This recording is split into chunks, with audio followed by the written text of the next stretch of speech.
Hello, everyone, and welcome back to the Florida Aviation Network's broadcast known as Plane Time. I'm substituting for Ben Coleman, my colleague today, who's off on assignment somewhere up in the northern part of the U.S. So thank you for joining us. If you saw our first half hour, you're intrigued by what our guest had to say, Mr. Diego Alfonso, and we'll bring him back in just a moment. A note, though, before we start, to our affiliates who are watching in various parts of the state and around the country.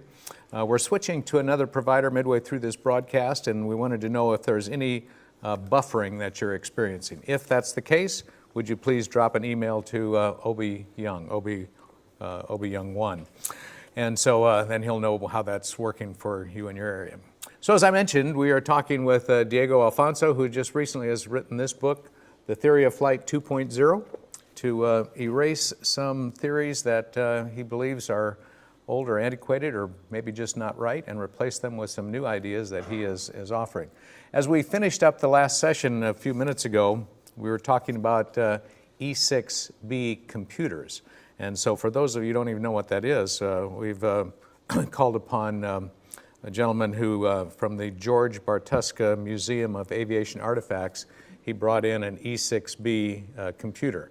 On this side is a slide rule, of course, a circular slide rule that you may recognize. And on the other side, you can see the device where we can compute our new heading based on the wind drift. And so this is what Diego was talking about, the E6B computer. Now today we're blessed with GPSs that correct it all for us, or if we have an E6B app on our smartphone, we can use that instead. But this was the olden days, I guess you would say, yes. Wasn't right, Diego? And so that's how you and I learned about wind drift and how to correct our heading so that we ended up at the place we wanted to be rather than wherever the wind took us. So correct. Very good. So Diego, we've covered a lot in that first 30-minute segment, and now I think you were going to give us some more specifics on the interaction of the airplane with the stationary, not wind, but air molecules. Air molecules. Okay, well, here is what I call missing link number 5. Here's the question. Do you know the definition of flight? Mentally, answer. When was the last time you read the definition of flight?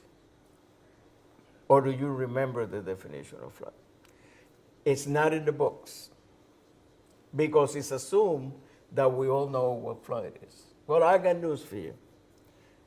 Remember what I said, I'm an addict to definitions. And I looked them up, the current definition of flight, and you got about 6. And this goes from the Oxford Dictionary to Merriam-Webster to the Free Dictionary to Cambridge. They all mean the same thing. They're written different, but they have one thing in common. They all say this phrase, passing through the air. Passing through the air. In other words, the definition of flight is an act in which something passes through the air. So if we're talking about airplanes, we're talking about an airplane passing through the air. Anything that moves flies when it passes through the air. Now, when I say anything, it could be falling, self-propelled, thrown, catapulted, hit, thrown, or fire. When you shoot, that bullet comes off the muzzle, it's flying through the air. But the interesting thing is also drifting with the air. It became an air molecule. The minute that bullet went out there, absorbed 2 characteristics of an air molecule: floating and drifting. Floating and drifting. And that's what I call the Alfonso principle. Ah, so we have a new principle. Well, yeah, because these definitions had me, I saw the picture. And I'm going to read the principle to you. It says, all unattached airborne objects within a stationary or flowing air mass / wind whether free-floating, falling, self-propelled, towed, hit, thrown, catapulted, or fired, acquire two characteristics of an air molecule, floating and drifting, thus becoming gigantic air molecules themselves. Okay. Okay? And that's the key to understanding all this. You need to understand that once you become airborne, you're now an air molecule in that sense. You're part of the air. You're part of the air. So, therefore, they become part of the air mass themselves. Okay, this means that when the air mass flows as wind, so does the airplane flows as wind. So if the airplane is wind, the wind cannot hit the wind. Oh, so this is the point you're making. If we're part of the wind, we don't feel the effect of the wind. How That's are how. we? Exactly. Because I'm already drifting with it. Yeah, so if I were to take the example where I'm standing on my back porch and I say I feel a breeze, but if I were moving the same direction as the wind, drifting, I You're wouldn't not gonna feel feel that. it. I wouldn't feel it. Well, I have it in the book. I created an airplane with a front pitot tube and a rear pitot tube. Ah. And then I have the airplane and a 20 nautical mile tailwind. The rear pitot is registering 20 miles an hour. And the airplane is on the ground, right? On the surface. Because it's hitting that, right? Now the airplane starts to move away from the wind and accelerates to 10 miles. Now the airspeed indicator only reads 10 miles. When the airplane reaches 20 miles in reference to the ground, on the runway, both airspeed indicators are reading 0 because the airplane is moving at the same speed as the wind. Mariners understand this because that's called a null. Especially when you're coming about, and then you get to that point where the boat is moving at the same speed of the wind, you don't feel anything. Yeah. That's exactly what happens up there. But it happens all the time, not in special circumstances. Because once you become airborne, you're an air molecule. And you're going to do exactly what the air molecule does. What happens is the forward motion of the aircraft masks the drifting, which is absent from our mind. If in the example that I say, the airplane is flying at 50 nautical miles into a 40-knot wind, we don't visualize the drifting of 40 nautical miles. We only visualize the fact that since we've been programmed that some wind is coming to the airplane, we assume that the airplane will stall. But nothing could be further from the truth. Exactly. That will never happen. Because once you become airborne, you're part of the wind. That's why a skydiver doesn't feel the wind, because it drifts with the wind. And then the thing is that to prove that theory, I had to create a super blimp. Because the only way we can visualize that is by the airplane starting to fly from floating already. From floating, okay. From floating. So I created a super blimp, which is not my idea. This was used at the end of World War I. And sometime, I think in the beginning of World War II, they were still experimenting where they can take airplanes underneath a blimp, so they can just drop them and they can do the thing, and then they come back and they refuel and do that kind of stuff. So that's what I did. I created an airplane and a blimp. So now the air mass is stationary. Nothing moves. Here is the blimp, and here is the airplane under the blimp. They're both floating, correct? But they're both air molecules. If the air mass begins to move as wind, what are they going to do? They're going to go with the air molecules at the same speed, right? Yeah, exactly. Let's say they're moving at 20 miles an hour with the air. The speed indicators are not indicating anything, correct? Because there's no interaction between them and the air molecules. But now the airplane cranks the engine up. and they hook together, and the airplane accelerates. Now they're going to start moving through the air molecule. Through the air rather than just with it. Exactly. Up to that point, they were with the air. Now they're going to move with, they continue to drift, but now they're going to also move through the air.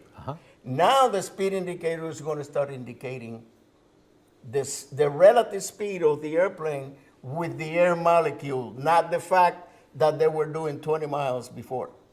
You get my drift? I do, yes. Okay, so that's the deal. Now the interaction is not with the wind at all. Wind has nothing to do.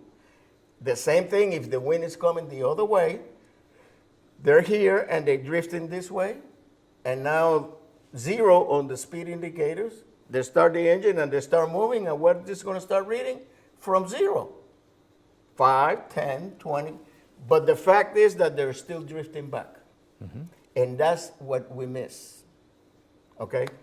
The other thing that I think we missed, or it's missed, is the fact that you cannot fly if you're not floating.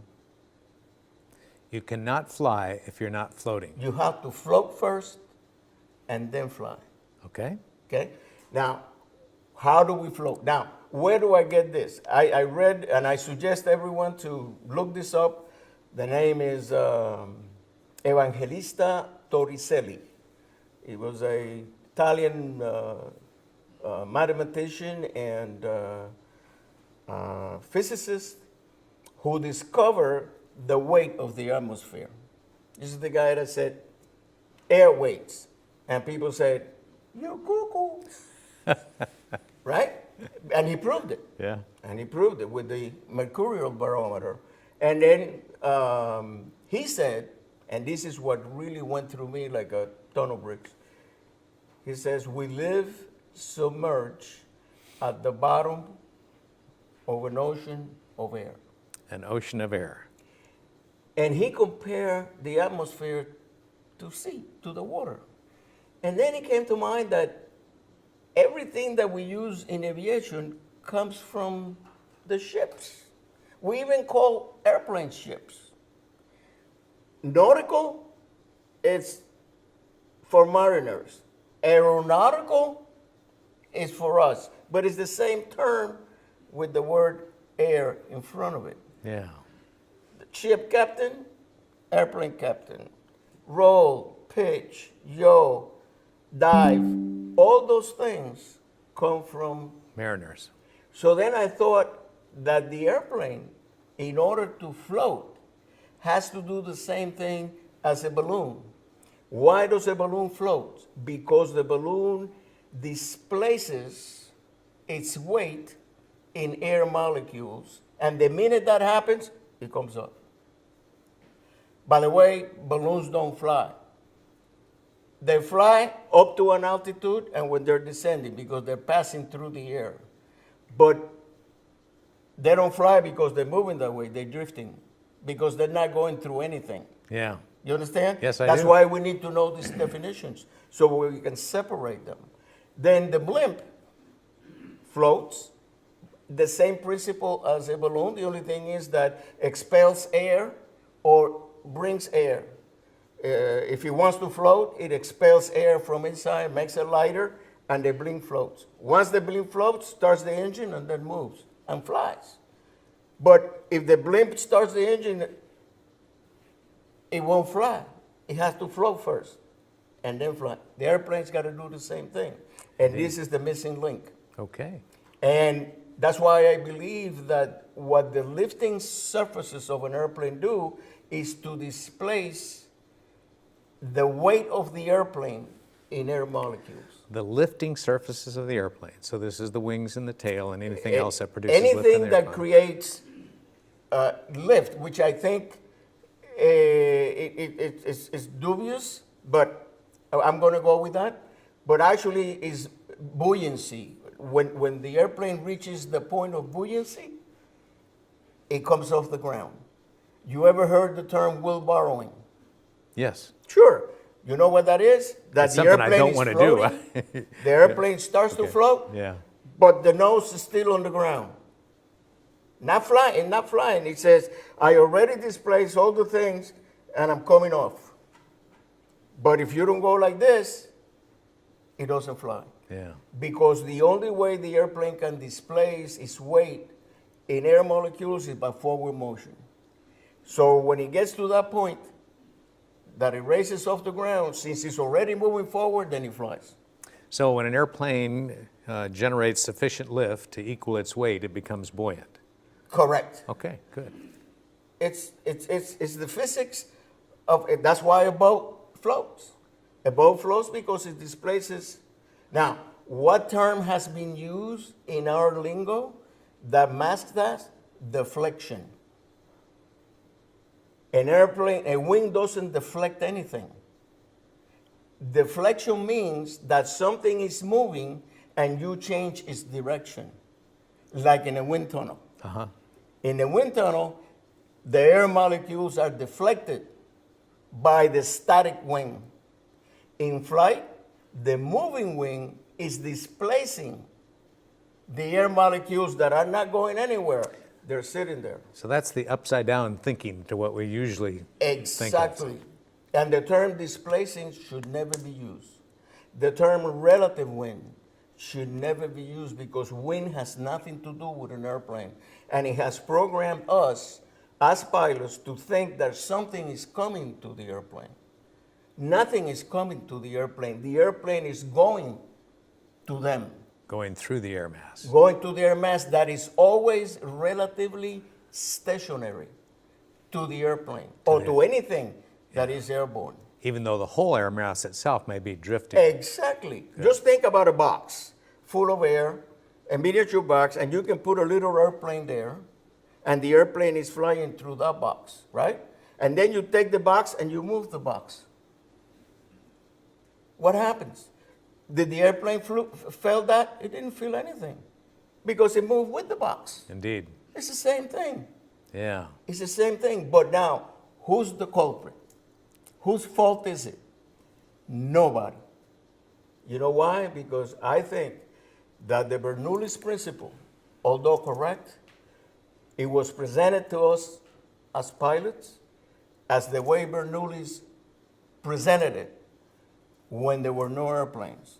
And he claims that when a fluid accelerates over a surface, the fluid loses pressure, which is correct. But in the case of the airplane, it is the surface that accelerates through the Through fluid. the air. A distinct difference, but a noteworthy one. Exactly. Back to the Alfonso principle again. Review that for me again, if you would, please. The Alfonso principle. Okay. All unattached airborne objects within a stationary or flowing air mass, whether free-floating, falling, self-propelled, towed, hit, thrown, catapulted, or fired, acquire two characteristics of an air molecule: float and drift, thus becoming gigantic air molecules among the natural air molecules. Therefore, they become part of the air mass, part of the air mass themselves. Now, from this, it can be derived that wind cannot strike the airplane because the airplane is already part of the wind. Indeed. It's drifting with it. So this transformation, when we do a takeoff or an ascension in the case of a balloon or whatever the vehicle is, Yeah. we are now transformed to become part of the air mass. Exactly. Part of the air mass. Exactly. Exactly. And we're either accelerating through it if we're powered, Yep. or just staying stationary within it if we're a balloon. That's right. Now, when the airplane is on the ground and there's wind, the airplane is striking the wind.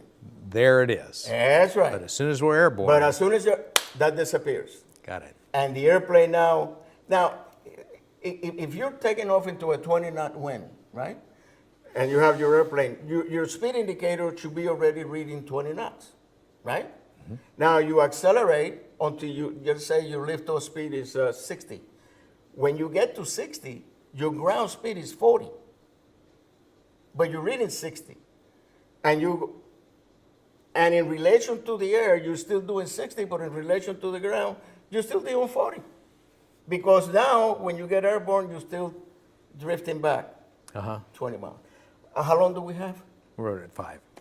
5 minutes? Uh-huh. Okay, here's what I would like to do. Just show, Couple more slides. okay. Here, if you can see that in your monitor, those are air molecules. All my graphics show the air molecule. Everything should have the air molecules. The pilot should always be thinking of that interaction. So what we're seeing here is thousands of little circles indicating air That's molecules. an air mass that is stationary. Right, but it's made up of thousands of molecules. Thousands there. of molecules Okay. that are not going anywhere. Got it. That's sitting there. That's the air mass. Now, let me warn you, this is a very rudimentary a graphic, and I'm not a graphic designer by any means of the imagination. So I'm going to show you now what a wing looks like when it's flying through the stationary air molecules. You see? In the leading edge of the wing, we have all this, what we call the stagnation area, right? And that's a fact. Well, that is exactly what happens when a boat in a lake is moving. The water up there on that lake is not moving. It's not going anywhere. But the boat is the one that is striking the water, and it creates the same thing. It creates a stagnation point or area right in front of the bow.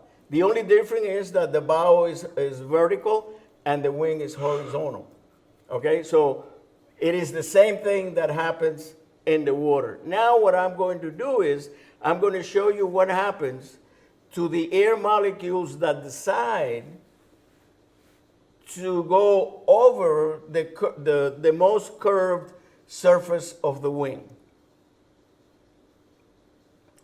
As you can see, there's the air molecules that follow the contour, and when they get to the leading edge, they continue going down.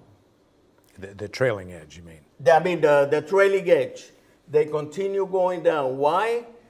Because they have been trapped in a low pressure area between the surface of the wing and the high pressure of the molecules of the undisturbed air.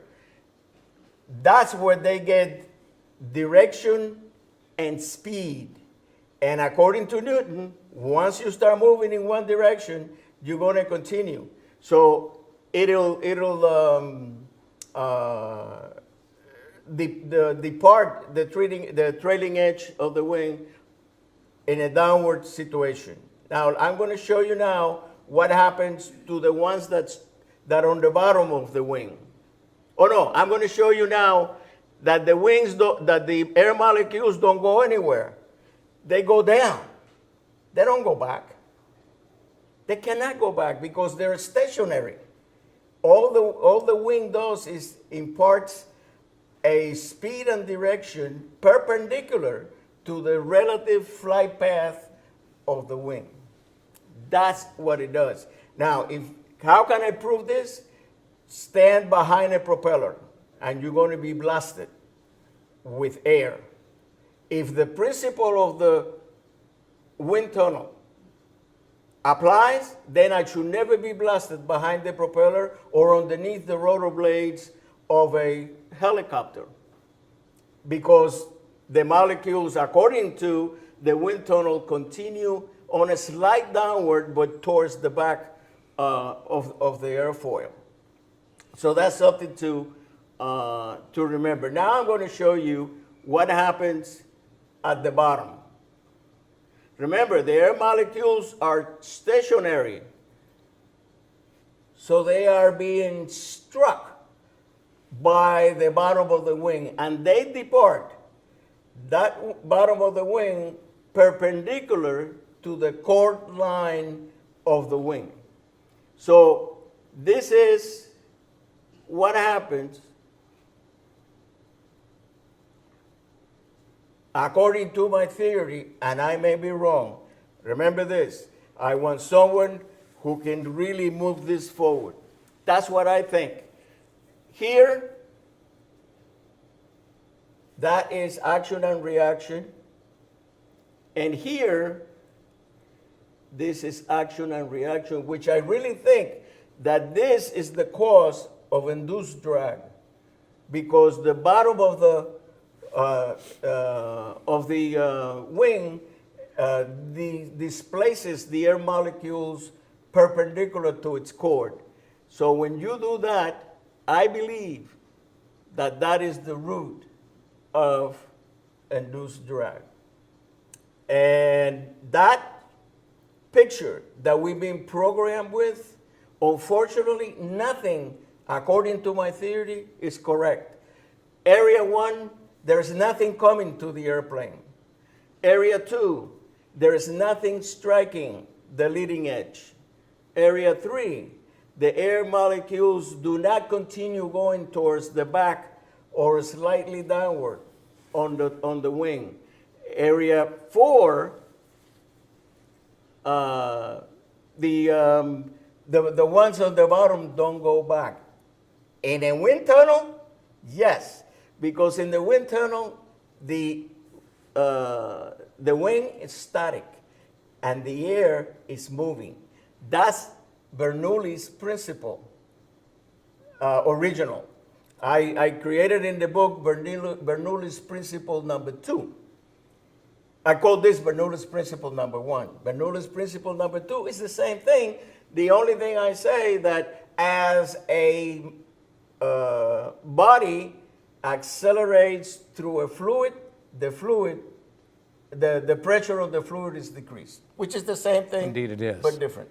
So often we've seen that slide in aviation training, and it's a slide or a video of a wind tunnel. Yes. And so in the wind tunnel, the air is moving over a stationary wing. Exactly. Which is okay to kind of get the feel for what's happening, because we That's can't right. see air, but if we can see that smoke going over, we can understand how it flows above and below the wing, and how it has to stay attached to produce the lift and so on and so forth. But in reality, the wing is moving through the air. Exactly.